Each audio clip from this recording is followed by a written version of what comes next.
하나님, 우리 마산 성은교회를 사랑하여 주셔서 무너진 곳을 막아서서 기도할 수 있는 주님의 거룩한 중보 기도자들을 세우시고 하루에 가장 처음 시간 주님과 오늘도 동행하게 하시니 감사를 드립니다.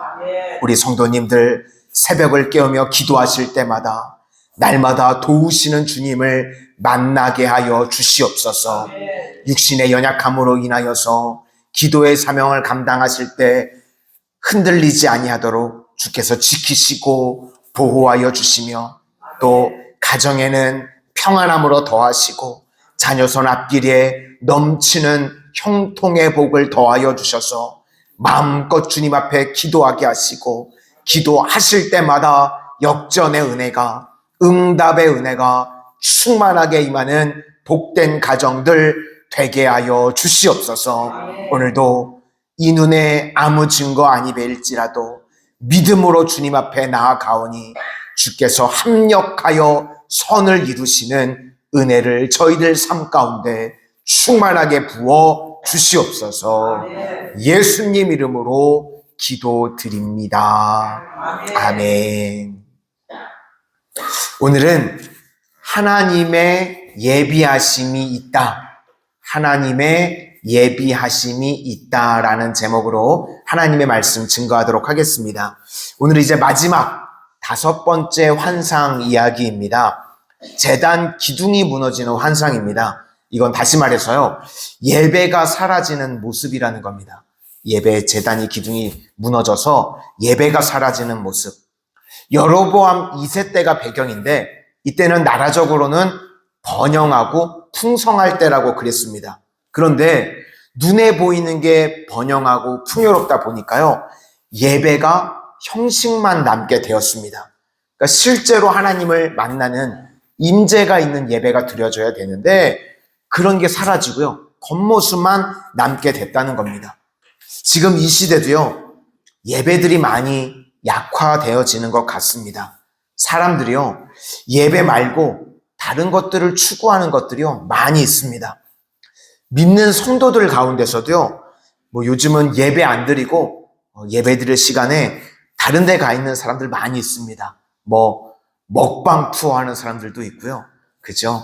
어디 여행 다니는 사람들도 있고, 또 심지어는 예배도요 공연처럼 많이 변하는 것 같습니다. 열린 예배라 그래서 예배는 하나님이 받으시는 건데 그렇게 바뀌는 이유가 사람들 기쁘게 하려고 그렇게 바뀌는 거죠. 그러다 보니까 예배 자체가 힘을 많이 잃어가고 있다는 것입니다. 우리 1절 다 같이 한번 먼저 보시도록 하겠습니다. 시작. 내가 보니 주께서 제단 곁에 서서 이르시되 기둥머리를 쳐서 문지방이 움직이게 하며 그것으로 부서져서 무리의 머리에 떨어지게 하라. 내가 그 남은 자를 칼로 죽이리니 그 중에서 한 사람도 도망하지 못하며 그 중에서 한 사람도 피하지 못하리라. 그러니까 성전 파괴의 환상이라는 것입니다. 그런데요, 하나님은 항상 소망의 하나님이시기 때문에 깨어지는 것으로 끝나지 않습니다. 깨어지면요, 다시금 더 크게 확장이 되어지는 겁니다. 그러니까 성전도요, 성전이 파괴되고 깨지는 것으로 끝나지 않았습니다. 눈에 보이는 성전이 깨짐으로 말미암아 우리 하나님은 어느 곳이나 어디에나 계시는 분을 깨닫게 만들어 주셨습니다.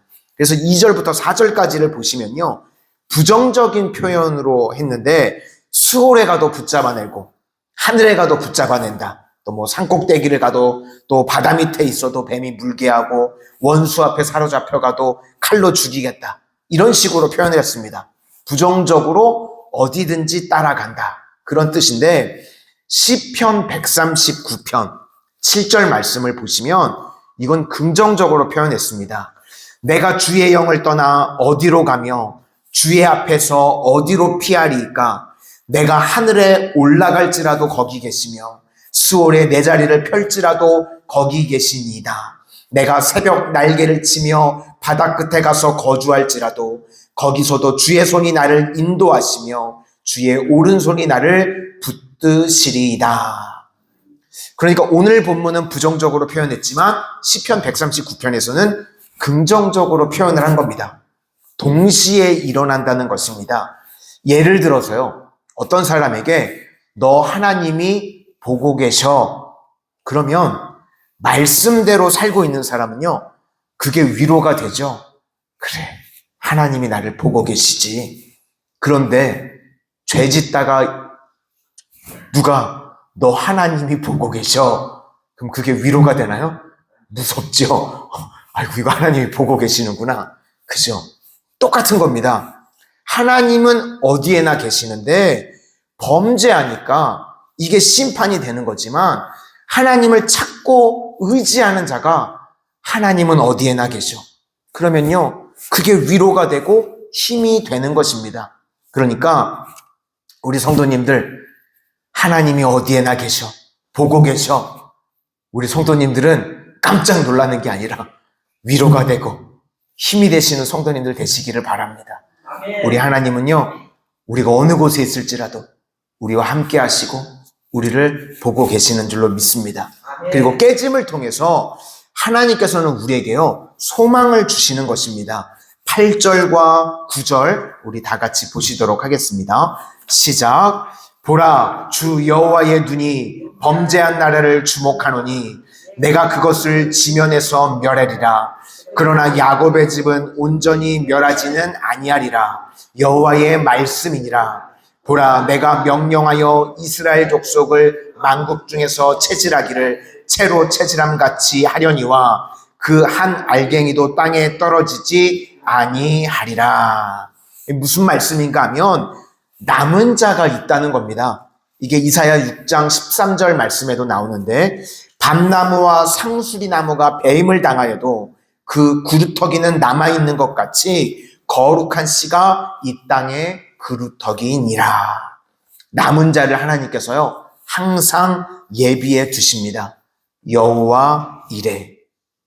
이것을 깨달을 수 있는 것이 무엇인가 하면 이 BC 8세기에 북쪽 이스라엘의 선지자 그러면 3명 있었습니다. 호세아, 아모스 그리고 선지자 역할을 했던 사람은 요나. 동시대 사람들이었습니다. 호세아, 아모스, 요나. 그래서 서로 너 요나 알아? 알아. 호세아 알아? 알아. 이렇게 알았을 거예요. 아마 같은 교회 다녔을지도 모르겠어요. 3명이 동시대의 사람들이었습니다. 하나님께서 부르신. 그런데 특이한 것은요. 왜 요나를 니느웨에 선지자로 보내셨을까 하는 겁니다. 요나서 3장을 우리가 보니까 너희들 40일 지나면 니느웨 무너진다. 메시지도 짧습니다. 뭐 설득하고 그러지도 않았어요. 40일 있으면 하나님이 심판해서 이거 니느웨 성 다 무너진다. 전체를 돌지도 않았던 것 같습니다. 니느웨가 커서. 그러니까 대충 전했다는 거예요. 근데 왕이 회개를 하고요. 어린아이로부터 노년에 이르기까지 다 회개를 하고 심지어는 동네 개들까지 회개를 했답니다. 그러니까 전체가 다 그냥 회개를 한 거죠. 그런데 요나서 3장을 큰 그림으로 보면 여로보암 2세 이후에요. 30년 있다가 이 니느웨의 아수르에게요. 북이스라엘이 멸망을 합니다. 그리고 많은 숫자는 아니지만 니느웨로 30년 후죠. 2만 7천 명이 이스라엘 백성들이 끌려가게 됩니다. 그러면 2만 7천 명의 백성들이 니느웨로 이제 포로 잡혀 갔는데 30년 전에 하나님의 말씀을 듣고 크게 회개했었던 사람들이 니느웨에 있었을까요? 없었을까요? 아멘이죠. 있었죠. 30년 전에 하나님 말씀을 듣고 회개하고 신앙생활 잘하던 사람들이 니느웨에 있었습니다. 30년 후에 이스라엘 백성들이 끌려왔을 때 잘해줬겠죠. 같은 믿음의 성도들이니까요. 함께 교류하고 잘해줬을 것입니다. 저는 이게요. 하나님의 예비하심임을 믿습니다. 그러니까요. 요나의 메시지가 니느웨를 사랑해서 하나님께서 용서하시고 붙들어 주셨다. 물론 이거 맞습니다. 하나님께서 그들도 구원하시기를 위해서 회개의 메시지를 선포하게 하시고 구원하셨습니다. 그렇지만 이스라엘의 남은 자들을 위한 하나님의 여호와 이레, 준비하심, 그렇게도 분명하게 해석할 수 있다는 것입니다. 그러므로 하나님께서는요, 남은 자를 위한 준비하심이 있다는 것입니다. 예전에 어떤 분의 이야기를 들은 적이 있는데요. 40대가 넘어서 이민을 가게 되셨답니다. 예전에는 한참 이민들 많이 가셨잖아요. 근데 우리나라에서 살기가 쉽지 않은 상황 가운데 돼서 이민을 좀 늦게 간 겁니다. 그죠? 40이 훌쩍 넘어서 비행기 안에서요, 눈물이 그렇게 나시더랍니다. 불안하고, 또 뭐 영어도 해본 적이 없으니까 50 가까이 돼가는데 영어도 나는 잘 못하는데, 또 체력적으로도요, 남자가 45세가 되면요, 이게 한풀 꺾인다고 그러더라고요. 이제는 체력도 예전 같지 않아서 외국에 가면 몸으로 뛰는 일들을 해야 될 텐데 과중한 노동을 내가 감당할 수는 있을까? 언어도 안 되고 새로운 환경도 힘들고, 그러니까 비행기 안에서요, 그냥 계속 눈물만 나더랍니다. 그런데 막상 도착했더니요, 하나님께서 모든 것을 예비해 주셨다는 걸 느끼게 되더랍니다. 만날 만한 사람들을 하나님께서 예비해 두시고요, 길도 열어주시고, 그래서 그분 고백이요, 여호와 이레의 하나님이 뭔지 이제 알게 되었다고. 하나님께서 내 인생에 어려움은 있었지만 예비하심을 통해서, 깨트리심을 통해서 더 넓은 세계와 더 새로운 일을 준비해 주시더라는 것입니다. 이 사람뿐만 아니라 하나님께서는요, 우리에게도 여호와 이레로 준비해 주시는 줄로 믿습니다. 올 한 해 여호와 이레의 하나님께서요, 우리 성도님들 한 분 한 분 앞길 가운데 만남의 복으로, 형통의 복으로 예비해 두셨음을 믿으시기를 바랍니다. 데일 카네기의 책상 뒤에 보면요, 큰 그림이 하나가 걸려져 있다고 그럽니다. 한 거룻배가요, 물이 다 빠져 있는, 그냥 논바닥 갈라지듯이 갈라져 있는데 초라하게 배가 걸쳐져 있는 모습. 사람들이 그걸 보면서, 아니 왜 저런 배를, 저런 그림을 걸어놨냐고, 물도 없는데 배만 이렇게 딱 앙상하게 걸쳐 있는 배를 왜 저걸 걸어놨냐. 그런데 그 그림 가장 밑에요, 이런 글씨가 쓰여 있습니다. 반드시 밀물의 때는 온다. 물이 들어오면 배가 뜨겠죠. 우리 성도님들 인생이 올해 반드시 밀물의 때가 올 줄로 믿습니다. 여호와 이레 하나님께서 우리 인생에 필요한 것들 예비해 두셨습니다. 믿으시기를 바랍니다. 기도합니다. 은혜의 주님, 우리가 바다 끝에 거할지라도 그곳에서도 함께 하셔서 불꽃 같은 눈동자로 우리들을 보호해 주시고, 또 저희들 인생의 깨짐을 통해서 여호와 이레의 더 크고 더 새로운 일들을 예비하시는 능력의 주님을 만나는 복된 인생들, 복된 가정들 다 되게 하여 주시옵소서.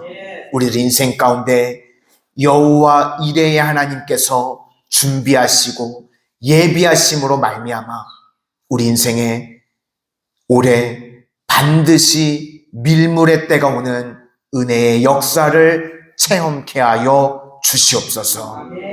예수님 이름으로 기도드립니다. 아멘.